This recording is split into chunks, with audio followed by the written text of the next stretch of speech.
আসসালামু আলাইকুম। কি অবস্থা সবার? একটা আপডেট নিউজ দিব। সেটা হচ্ছে আপনারা সবাই হয়তো জানতেন যে আগে যখন আমরা পাসপোর্ট করতে যেতাম তখন কিন্তু পুলিশের ভেরিফিকেশনটা দরকার ছিল।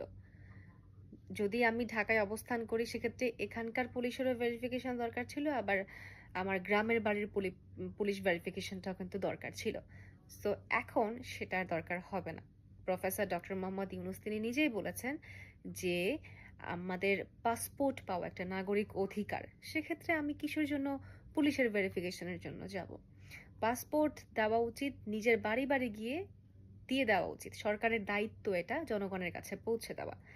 এরই জন্য এখন থেকে কোনো পুলিশ ভেরিফিকেশন থাকছে না পাসপোর্ট করার সময়। খুশি হয়েছেন নাকি দুঃখ পেয়েছেন? কি জানাবেন?